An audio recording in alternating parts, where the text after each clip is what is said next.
Hi, I'm Jenny Regal from the SEC Small Business Advocacy Team. Thank you for joining us today for our final day of the SEC's 40th Annual Small Business Forum.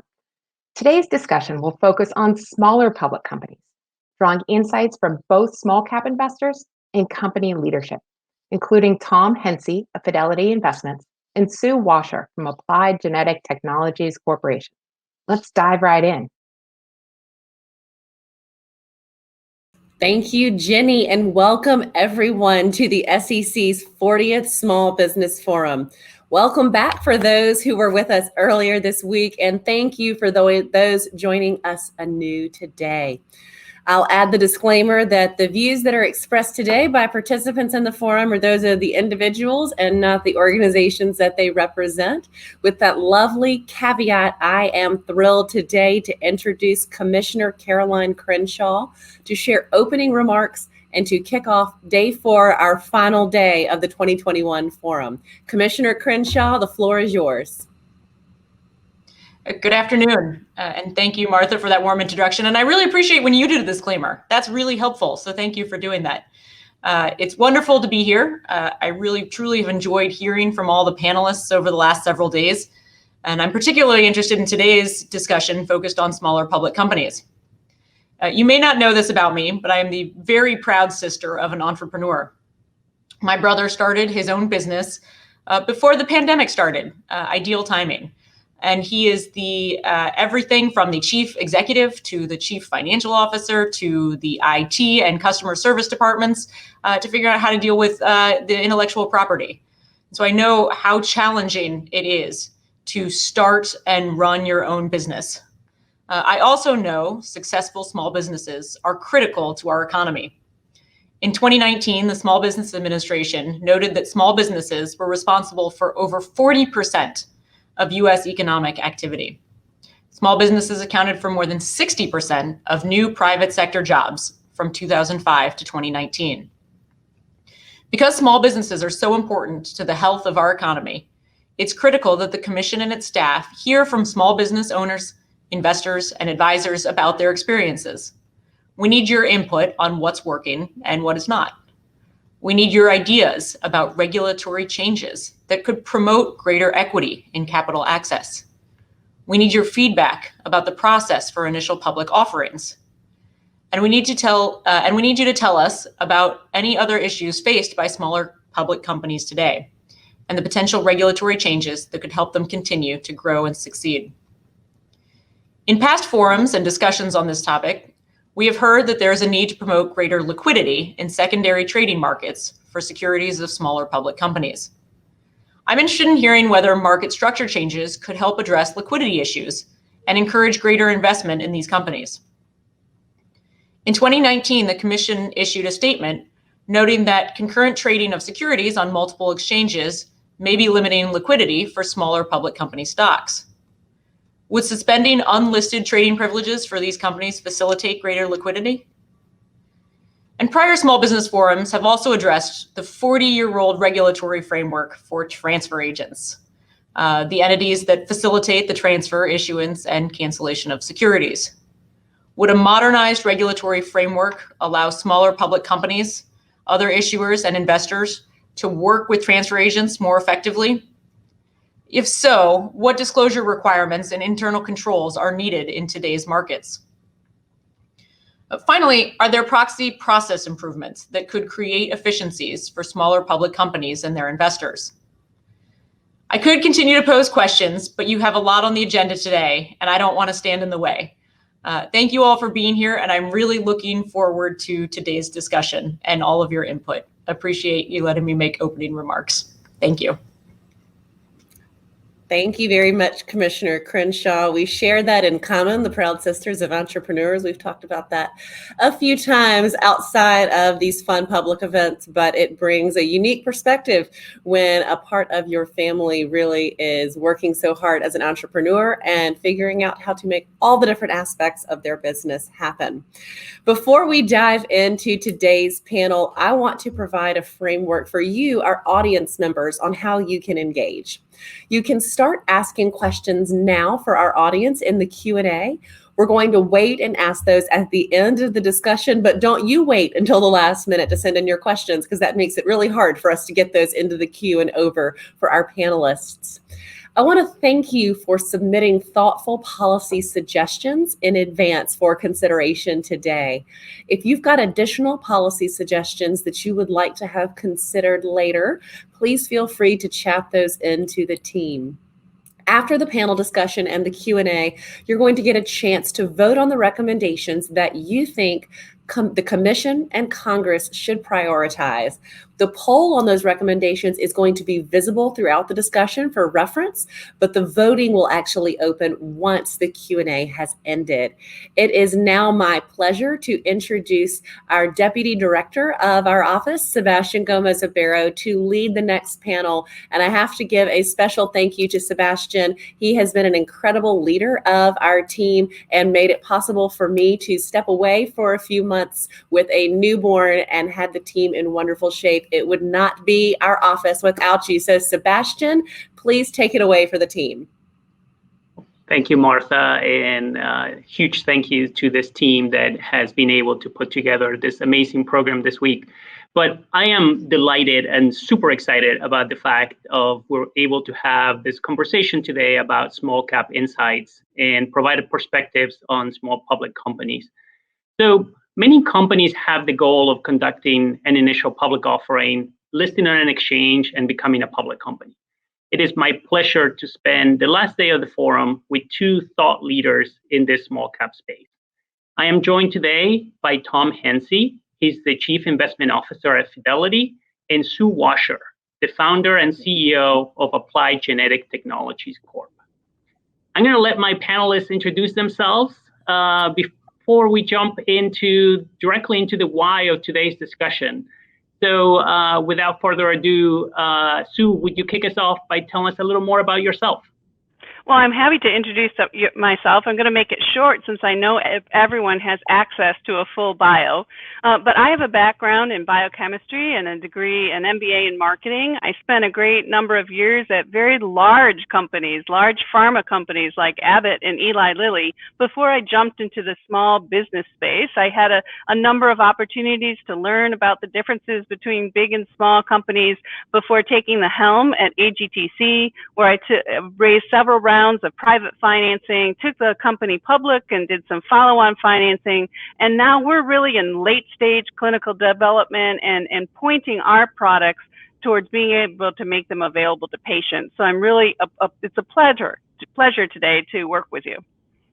Thank you, Sue. And I'm looking forward to delving a little more onto your path to where you are now. But before we do that, Tom, could you tell us a little more about yourself? Sure. Good afternoon. Thank you, Sebastian. Good afternoon, Sue. Yes, I've been involved in the small cap market literally my entire career. So I joined Fidelity in 1993, and since that time, I have been an analyst, director of research, a portfolio manager for our small cap value fund. And then since 2008, I've been chief investment officer. So I've had oversight of our investment teams for quite a period of time now. So I look forward to answering all of your questions. Well, thank you, Tom. And I couldn't think of a better person than to get us started today. In particular, with a discussion of why small caps. And maybe if you can walk through from an investor perspective, what small caps companies bring to the market and why investors have historically been interested in investing in small cap companies. Sure. Well, you think about it, small cap companies have historically been the fastest growing, most dynamic, and most innovative companies that you can invest in. Virtually all companies, past and present, all the great companies that we've seen, they started small. They started small with an entrepreneur, had an idea for a new product, a new service, a way to improve quality of life, or a way of disrupting a way of doing something that's already in existence today. And so it's always been a very exciting part of the market to invest in. And then from an investor's perspective, all of this innovation creates the opportunity, but it also comes with risk. And so investors look to this area for a lot of return. And so typically they think of this as an area where you can earn a premium to investing in larger cap stocks, which tend to be more stable. And so when we go back and look at the data, there was a lot of studies done back in the early 80s. You look from 1927 up to the 1980 period, they discovered this small cap premium. It was like a 3% return. And so that was a very attractive relative return on an annual basis that people were attracted to. But it has been an interesting phenomenon. Since that time, we've actually seen this small cap premium dissipate. And so from 1980 up until now, it's been about an equal race between small caps and larger cap stocks. And then in the last decade, we've actually seen larger cap stocks outperform smaller cap stocks. And so it's really been a shift that way. But we think it remains a very attractive part of the market, but you do need to be more selective. And so what we've been seeing from an investor perspective, people are more selective on their allocation to the asset class. And then within the asset class, people are more selective on which companies that they are going to invest in, because they're really looking for those exceptional return type profiles that can be found here. Sounds, Tom, like in other words, it has made your job a little harder. It has made it a little bit more difficult over this past decade, yes. Sue, I wanted to jump to something that you alluded to, and that is the many steps you have taken your company through. You were instrumental in building this company from a small academic spin out to what is now a leader in the field. And you led this company through raising venture capital financing, initial public offering on NASDAQ. You did subsequent underwritten public offerings. You had 2 major partnerships. But I guess what I wanted for you to share today is if you could walk us through the journey, and in particular, why did an IPO make sense for applied genetic technologies. Well, thank you for having me on the panel, Sebastian. I'm happy to talk about that. The journey I did touch on in my introduction. So AGTC was a small academic spin-out started by some researchers at the University of Florida and also some from Johns Hopkins University about an idea for a new way to treat diseases that are caused by genetic defects. So this is a big idea. This is a sea change in how we think about producing products to treat patients who have no opportunity at this time, no treatments for them at this time. And so they were quite excited. The world has become very excited about these new kinds of genetic treatments. But what you must realize as even a very small company, when I first joined the company, I was employee number 2. So we truly were the definition of small with only 2 people. What you must realize is that to get a product to treat a human disease from that idea all the way to patients takes a very long period of time and a great deal of money. And it is very common for biotech companies, as we are a biotech company, to first go through some grant rounds where we get some grant funding from places like the NIH, from places like the FDA, to really make those initial experiments, to get funding from patient advocacy groups, to get sometimes co-sponsored funding from the academic groups that we work with, such as the University of Florida and Johns Hopkins, and then to go to the venture capital firms to raise money to really do some seminal work with animal studies, toxicology studies, maybe even the phase 1, the one of 3 parts of clinical trials that you have to do.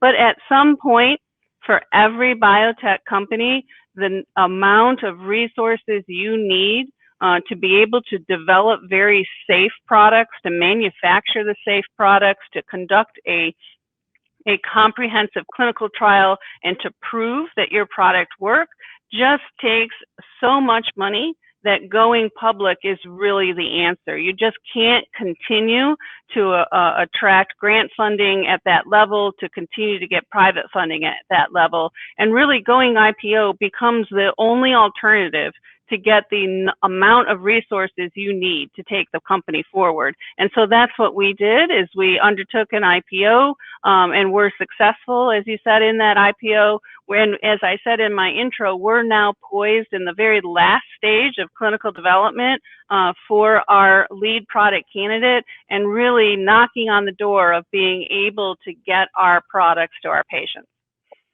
Well, congratulations, Sue, on that. I know it has been quite a journey.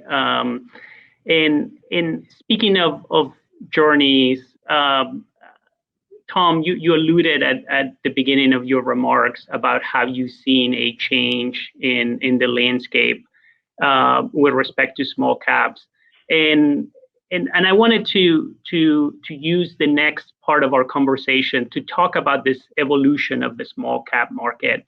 From the investor perspective, before I jump back to Sue as someone who lives and breathes the raising of capital as a smaller company, I wanted to get that investor perspective.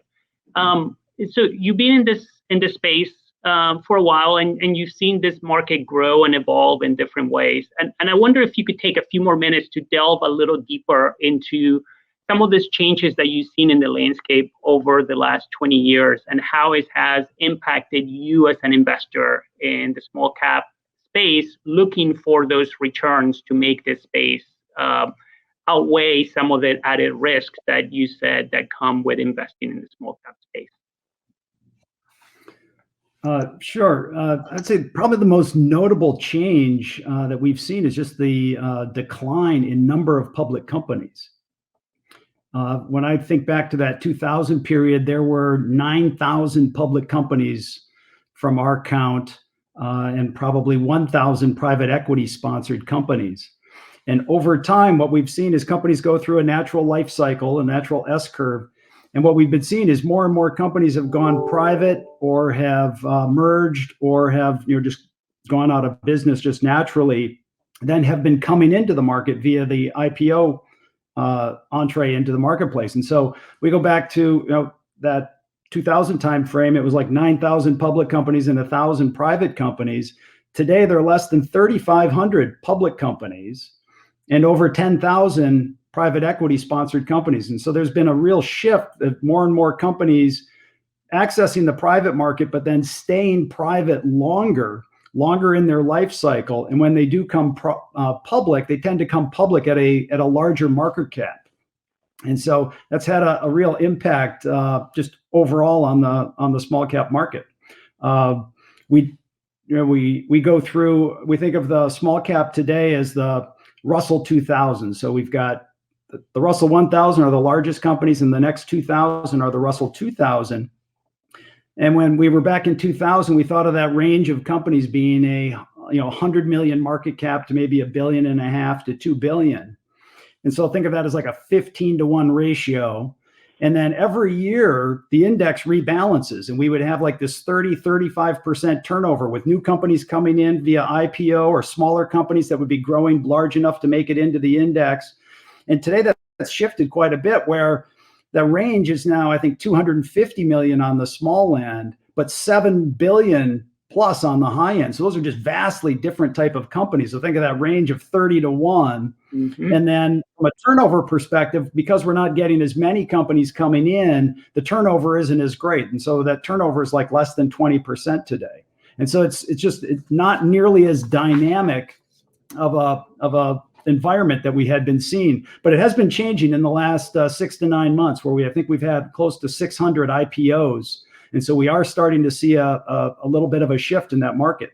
But definitely we've seen a preference for companies to stay private longer and then come private or come public at a larger valuation. So where we can, we do try and invest in companies now that have not come public yet. So we do try and access some of those private opportunities when they're at that pre-IPO stage, just to try and increase the opportunity set that we do have.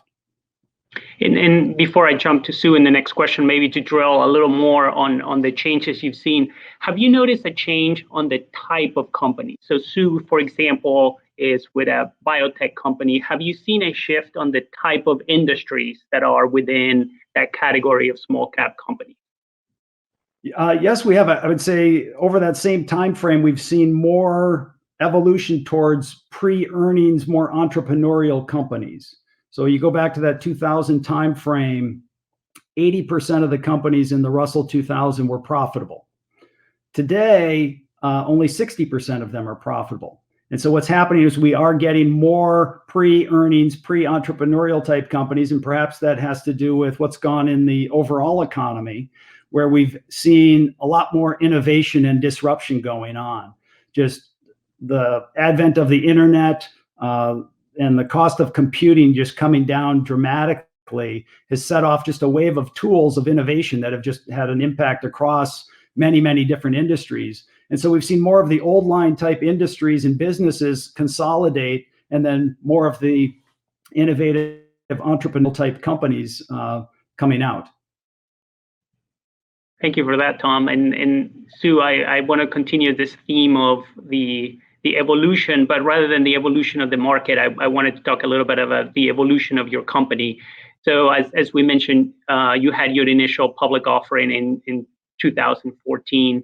And I wanted to see if you could walk us through some of the unexpected successes and challenges that you experienced since going public. And in part, what has been the most surprising thing to you? Yeah, so before I start that, I just want to comment on a couple of things that Tom said. First of all, I would agree with him that the stage that a company is going public, especially in my space of biotech, is getting earlier and earlier in their development. It wasn't that long ago that to go public as a biotech company, you really had to have some promising human clinical trial data. And now it's very common for companies to go public that are just preclinical, and some of them are going public when they just have some kind of idea about a great new technology. And that was really unheard of even like 10 years ago.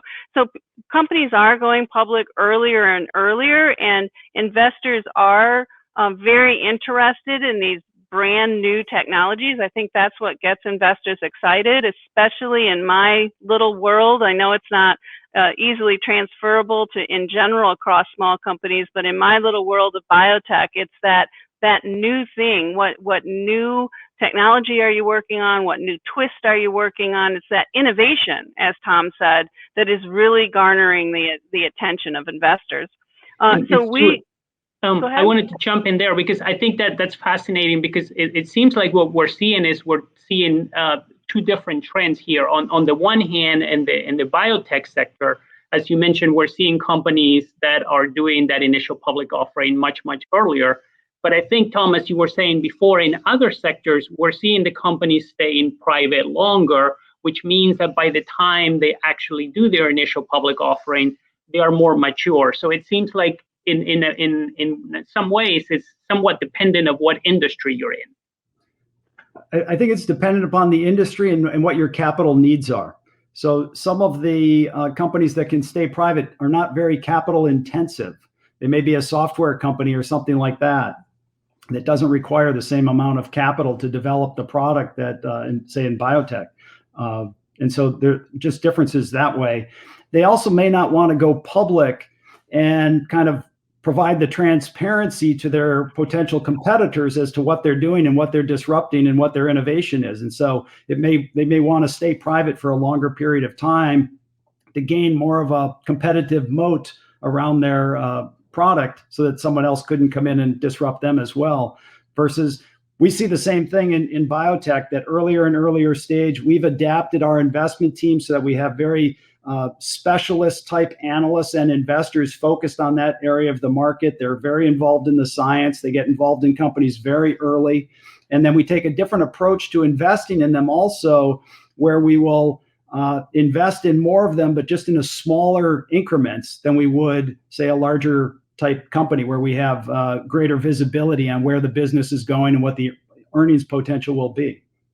And sorry, Sue, that I interrupted, because I think that was a fascinating point you made, because often we tend to paint with a broad brush and we think of all smaller public companies to be the same. And I think this conversation has highlighted how there's differences among the smaller public companies, and we shouldn't be thinking about them all through the same lens. So I go back to you now with more specifically on your company and those challenges and successes that you have experienced since going public.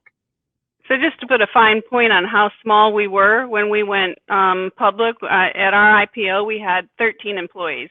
We had, and none of us had ever taken a company public. So it was, to us, our big surprise was that we were able to accomplish that. And we really were able to accomplish that through putting a good board together, hiring up our accounting firm, a very experienced accounting firm that had worked with public companies before. We transferred to a different legal firm to make sure we really had the right legal expertise, and really put together the outside consultants we needed to augment we knew our technology, we knew our product base, we knew who our patients were going to be. We could talk about that all day, but the mechanics of the IPO was very, very, very new to us. And so, we were very pleased with how the IPO went. We had a very fast follow-on, maybe not even 4 or 5 months later, where we were able to have a fast follow-on because of the excitement that people had over what we were doing and where we were going. I have to say that some of the challenges, and this is probably across the board, this is probably more across the board for all small companies, is that when you're a small public company, you sometimes are under the radar of the very investors that you really want to get in contact with. There are even 3,500 public companies is a lot, and analysts can't keep track of 3,500 companies. And so if you're smaller, you have to work harder to get their attention, and to, even when you're producing very good news and moving your product forward in a good way, if your market cap is not higher, then you sometimes struggle to get the attention and the voice and the mind share of investors. And so I think that's something that everybody going into the market as a small company needs to address. I think the other thing is, is the biggest surprise for me, and something that we still struggle with as a small company, and I think even big companies sometimes struggle with this, is the surprise to me was I went from a period of knowing who every single one of my investors were and being able to message to them specifically, have them call me up, I can address their concerns, I can call them up and talk to them, to a place where I have no idea most of the time who my investors are. I don't know who owns my stock. I don't know if the person that participated in the last investment still owns those shares. And the only way for me to get any kind of visibility is through the quarterly 13F filings. So, not to dive into acronyms and everything, but this is the way that some investors are required to report their holdings. But that only comes out quarterly. And there are certain parameters under which people might not have to report under 13F. So that's been the biggest surprise. And as a small, very high-tech, high-science company who would really like to be able to engage with the investors and explain what's going on with the company, really understand their concerns and communicate with them, not really knowing who they are at any given time, is something that I think many, many small business owners struggle with. And Sue, we certainly have heard about some of the challenges that you address. In fact, we have comments in the chat now addressing some of the issues that you raised, and I hope to get to some of those questions later on. But I think it's important that we think about not just the going public, the initial public offering, but it's going to Tom's point of decreasing number in public companies. It is so important for those companies to remain public once they do the initial public offering. So now that you are in this situation where you are a public company, are there certain changes that you would like to see to the rules that would help smaller public companies like yours navigate the rules? Well, certainly one of the main reasons that we were able to go public as such a small company was the Jobs Act. I mean, the Jobs Act made a sea change especially in biotech, and there were many companies that went public under the Jobs Act that would never have been able to do it before. The rules and the ability to relax some of the reporting requirements, relax some of the internal controls for companies. You can imagine that for a company with only 13 people like I had going IPO, never would have been able to fulfill the standards, the full standards of accounting that would have been in place without the Jobs Act. I mean, we had a accounting person, a controller on staff. And so I think that was very important, and I think continuing to allow young, innovative companies to have some of those capabilities is important. I think that 13F that I mentioned earlier have broadening the requirements of reporting and broadening the ability of companies to understand their shareholder base and not have shares traded through and sometimes very large numbers of shares traded through agencies that we have no visibility to. I think that would be very helpful on average for small companies. I certainly think that 404B, sorry, another acronym, but a 404B is a standard of reporting and internal accounting compliance that I think is important. But for small companies, innovative companies, where what the investors care about is what is your next clinical milestone, what is the status of your IP. They really don't care how many people are checking off on your accruals on your contracts. That's not material to the company. And so I really think making sure that we continue to push on 404B requirements so that small companies can meet them. We really thank the SEC for adjusting and putting in the revenue test, because that's been very helpful. We think that that's a good basis to build upon. But another thing that's kind of unique to the biotech space is that because we're working on things that can become very heated and very exciting. Like you release some clinical data in a new indication that there's no other product for, and the data looks very good. You can be a small company, like 50, 60 people, and have a valuation that looks to the world like it's huge. Oh, this is a huge company. They have a $2 billion market cap, but it's because of the interest and the excitement about what the future of that company is. So even with a huge market cap, and we may have liquidity problems, and the company may still be very small and can't meet 404B at that time. It would be just really incredibly difficult. And so I think this speaks to something you commented on before, Sebastian, that not all small companies are created equal. And I think you have to look not just on what the market cap is or what the valuation is, but what is the size, what is truly the size of the company, you know? And I think that the resources the company has to try and attempt doing what they're doing has to be somewhat taken into account, because I think there's tons of small companies out there that many people wouldn't label small companies because they have higher valuations, and most of those are in the tech or the biotech space because of the promise of what we could bring to the future. Sue, I just wanted to, you went through a list of some great items there. You mentioned understanding the shareholder base. And I just want to let you know, at the beginning of the session, we did a poll for the audience.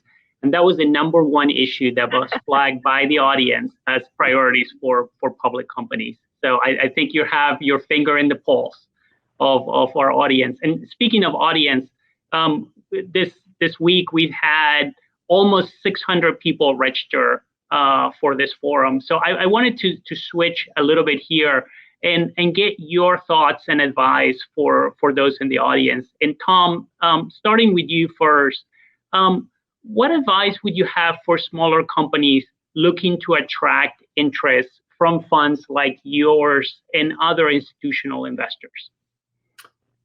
Yeah, listening to Sue, I definitely understand the challenge of understanding who your shareholders are at any one point in time, and then having that constant communication with them, because you're constantly feeling like you're selling yourself and needing to be in front of people. The one thing I would say is investors have become more and more digital over time. And what do our investors do on a daily basis? Well, they spend a lot of time reading. They spend a lot of time reading up on companies. And so one of the things that we advise people to do is invest in your website. Have a state-of-the-art website, and on that, have your corporate presentation there and have it completely updated. Your latest presentation on what your addressable market is, what the value proposition is. Lay out everything in that so that anyone who's spending the time reading up on your company, and they will be doing that because that's where we go. That's the first thing we will do, is go and look at that and access that. And then increasingly, ESG has become a topic that's increasingly important, and we need to understand that. And so lay out what your principles are on that, where you stand on each of these elements. Lay out your governance model, have a diverse board of directors and management team, have all those elements and have it all laid out so that when that investment analyst comes in looking at your company, it's all laid out for them. All the work is there for them. They don't have to do anything, or they have to do very little to get to know your company. And that makes it quite streamlined. I think also you do have to keep up a steady cadence of communication, which is, you do a quarterly conference call. There are also investment conferences. So I know there are some very prominent biotech conferences that Sue probably attends. But when they're in person, they're actually, it's a lot for a smaller company, both from time and dollar investment to attend some of these conferences. I would say during the pandemic, what we've seen is more virtual conferences like what we are doing right here. And I think that's been a bit of an equalizer for small cap companies, because their ability to access investors is that much easier. It doesn't cost as much and doesn't cost as much time. And so I think that's going to be something going forward. But other than that communication, laying out what your game plan is and having that communication, then you've just got to go and execute on your plan. And hitting those milestones is what's going to move your stock and what's going to draw investors in. I mean, the adage from Ben Graham is, in the short term, the market is a voting machine, and in the long run, it's a weighing machine. And when you start to put up results, you hit your milestones, the market starts to find you, and they'll want to invest in your stock then. Great advice, Tom, for all of those in the audience, because it's an issue that we hear frequently here in the office. Smaller public companies who feel like they're just not getting the traction with funds and institutional investors. I would just jump in and highlight one thing that Tom said, and that was news flow. I think that is really important. It's something we thought about when we were planning to go public, is what was going to be our news flow after that IPO. And I think that especially for very early stage companies, having enough news flow can be challenging. You know, in the biotech space, some clinical trials take 2 or 3 years. So what do you do in between saying you started the trial and here's the data from the trial in that 2 to 3 year time frame? And I think you really have to think that through. And so I would just echo Tom's statement about news flow. Thank you, Sue. And I wanted to get your advice also on a slightly more personal topic, and that is that I am delighted that we have your perspective today, but the reality is we all know that the number of women in executive officers of public companies does not match the potential in the market. So I was wondering, for those female entrepreneurs that are in the audience, what advice do you have for them they're seeking to build their careers? Well, first of all, thank you for bringing up this topic. I think it's a very important topic, not just for women entrepreneurs, but for minority entrepreneurs of any sort. And so I would apply my advice kind of equally. You know, I happen to be very lucky. Maybe it's because I became a CEO when the company was very, very small. So it was more of a who did I know, and that I knew the inventor of, one of the inventors of the technology. And then our board has myself and 2 other women on my board. So we have a very good diversity of the board. And I'm very, very proud to say that over 50% of our employees are also women. And we have a very good percentage of Hispanic and Black Americans as well.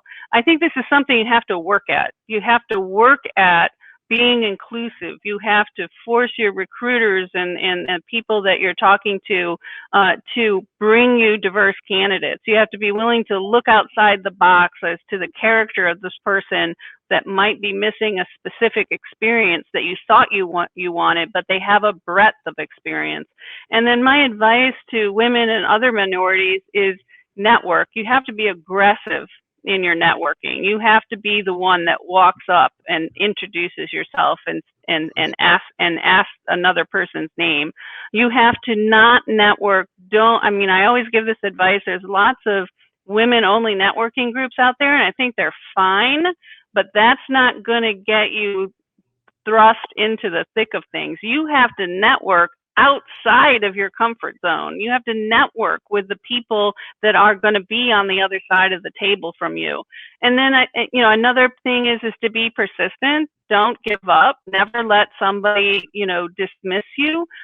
Try another avenue, try another angle, or find another person in that space.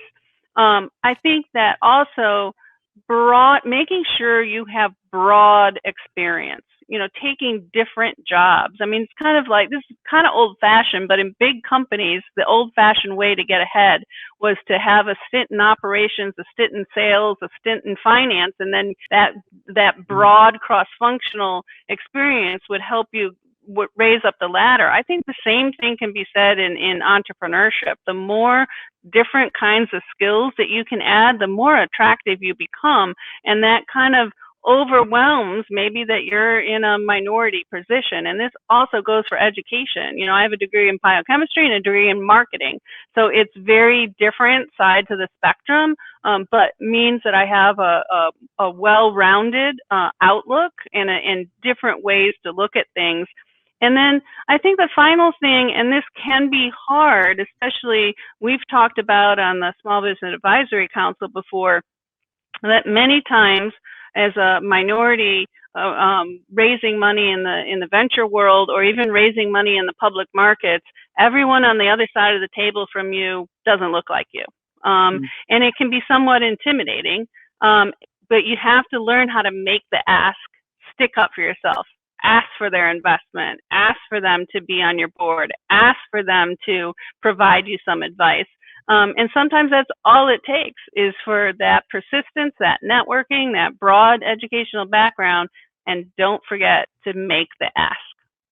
I love this discussion, Sue, and what reminds me is of how some of these themes just have move across throughout the 4 days of the forum. I mean, we've heard about this networking and the challenges of networking for women and underrepresented founders as a challenge that we've heard throughout the 4 days of the forum. So it shows how it's a topic that transcends the size of a company in this space. We're almost out of time, and we're getting questions from the audience. Just add to that. Yeah, go ahead, Tom. If I could just add a comment there, because we look at this also, and all the research shows that a diverse company with a diverse leadership team and a diverse board is a better performing, better functioning, better company to invest in. Also, all the research shows it. And I echo that, Tom. And in our annual report, we had some data on that actually goes to echo that same point. As I was saying, I do want to get to audience questions, but I wanted to finish with a little bit of just in the interest of time, making it a lightning round. And Tom, I'll start with you, and I'll pose the same questions to both of you. And I wanted to get a sense from you of what would you have done differently in your journey, or if you actually did everything perfectly the first time around. What advice do you have for others that are considering an IPO or an investment in small cap companies? And Tom, I'll start with you. I mean, the journey I've been on is the journey I set out on. So it's been pretty spectacular for me personally, but definitely as an investor, you have to constantly look forward, but you also look back and learn from your mistakes. And so I look back at the opportunities that I didn't take, or the things I didn't stick with. And so it kind of leads me to, I give myself this advice, my former self this advice, but I also give it to my younger colleagues that I mentor. I say, take more risks, both professionally and personally. You have nothing to lose. Thank you, Tom. And Sue? So, I talked a lot about the IPO and that it was successful, and we put this great team around us to make sure. We knew it was going to be a challenge for us, and we put this great team around us to make that successful. I think that one of the things looking back that I wish I'd done is put together a team to help us be successful after the IPO, and looking further down the road and saying, what do we need to do as a small public company to remain successful, and to have paid as much attention to that as we paid to the actual mechanics of the IPO. And I think part of that was what if I was to look back at myself at that point in time in the IPO, what I would tell myself would be to hire people for where you want the company to be in the future. Hire the people you need 5 years from now. Don't hire the person that you need right now, because things happen so fast, and things emerge so fast. And the person that you need 5 years from now is going to see the path to that. The person you need right now maybe isn't going to see the path to that future. So I think that would be something that I would really advise myself from my experience. That is a terrific piece of advice, Sue. And like I promised, I do want to get to some of the audience questions. And Tom, I want to direct the first one to you. A question came in the chat from Faith in New York, and it relates to research analyst coverage. And her question is, to what extent have small cap companies been adversely affected by a reduction in research analyst coverage? And what do you think the SEC should do about it? Yes, there has been a reduction in research coverage, I would say, from the large established investment banks. So there has been some reduced coverage that way. But I think there has been more coverage than made up from smaller boutique research shops that have come out of that. And then, I think a disruptive technology, the internet and the internet communities that have developed out of it, also create their own research. And so whether it's individual investors or other institutional investors like myself that are part of these online forums, they also create a significant amount of conversation and with that research coverage also. So I don't know that it's really had a significant impact on small companies. It's just changed. And the investor base is adapting to that. I don't think of it that we go out and seek research coverage, and then based upon that research coverage, we are going to be making investment decisions. We want the information, and we can get that from the company. We'll get it from the internet. We will get it from our own work, and I think that's very accessible to many, many people, not just us. So I'm not sure that there is anything to be done there. I don't think it's been a barrier to investment at all. And Sue, I see you shaking your head. How has it been the experience for you? Yeah, I would agree with everything that Tom has said. We're a small biotech company. We have 6 research analysts covering us. And certainly what we see is that investors will scan what the research analysts are saying. They're scanning to look for consistency of message and that there's not some disconnect between the analysts or between what the analysts are saying and what the company are saying. But I don't see that there's been any issue with research analyst coverage affecting small companies.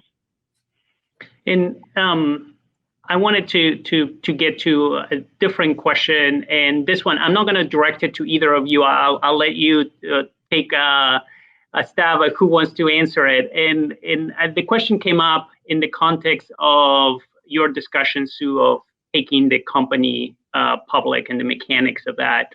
And one of the other alternatives that we've seen recently of becoming public that has gotten a lot of press is the direct listings and the SPACs. And the question we got from Sherry in San Francisco is, what are the impacts of this recent trends on small cap companies? What are you seeing? If you could read the tea leaves, what do you expect to see going forward? Like I said, I open it to both of you if you have thoughts on this. Well, I'll just make a short comment and then punt this to Tom for sure. I am not an expert on SPACs.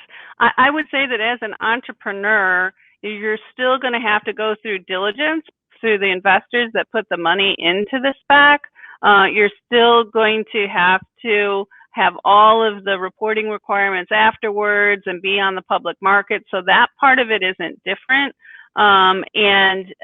I think that the attractiveness of the SPAC originally is that it is thought that it's a lower cost for a company to go public through the SPAC than through the traditional IPO methods. But I think that there's going to eventually be some changes there and some additional concerns. But Tom, I'm sure you're much more educated on this subject than I.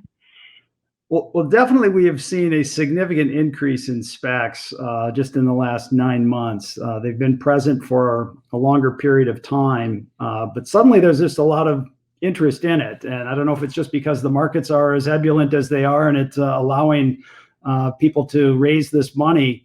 But like Sue said, I think it's an easier way for a company to go public, and it's a way for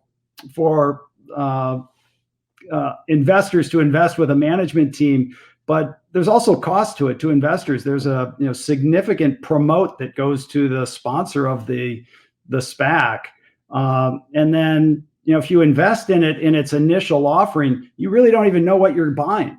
You're just investing in this company and giving them cash, and they're going to go out and try and buy something over the next 2 years, and so you don't really know what you're going to be getting in the end. And I don't know if that's really investing or not, but so I think the jury's still out on the success of that. But I understand why people are doing it. But from our perspective, we want to know what we're investing in, and so we'll oftentimes wait until they have actually identified the company, do our due diligence on it, and then look through the economics of the deal including that promote that's involved there and whether or not we want to participate. Super interesting. We have time for one last question. And I wanted to talk about the market volatility that we saw earlier this year, which of course can have an impact on the cost of capital. And Sue, you mentioned in your industry in particular how capital intensive it is.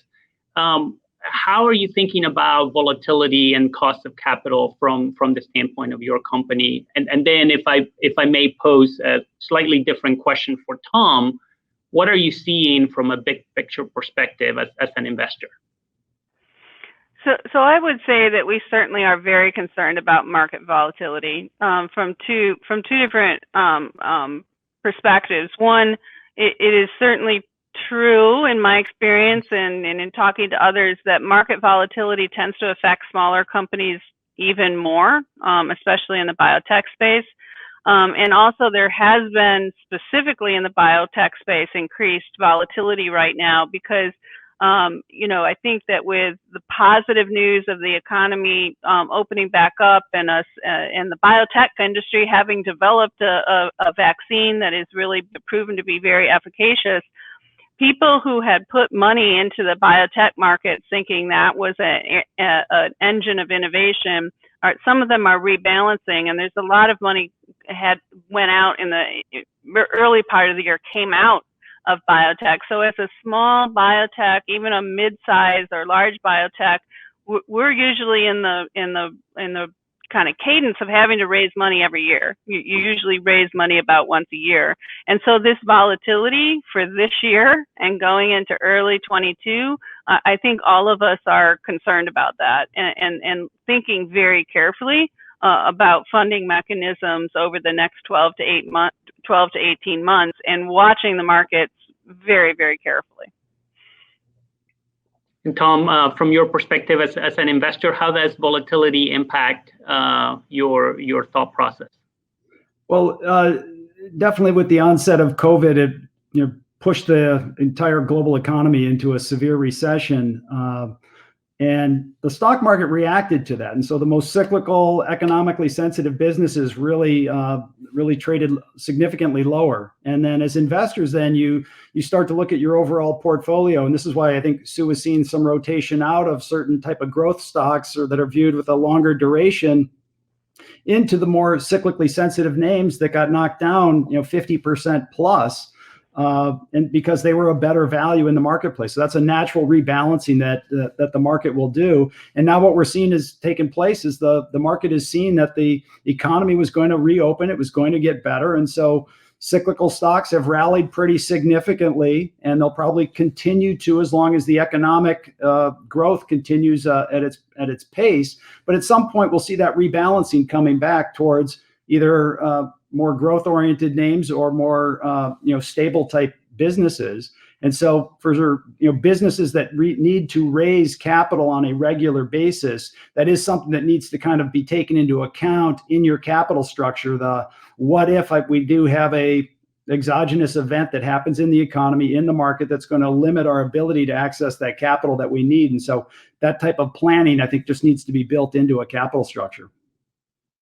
Well, I wanted to thank the two of you for this fantastic panel. I couldn't think of better perspectives to cap this week-long small business forum. And in particularly, just looking at the chat, wanted to highlight for you how much the audience has appreciated your insights, and in particular, Sue, your comments about diversity and inclusion, as well as Tom's, your notes on the economic importance of diverse teams.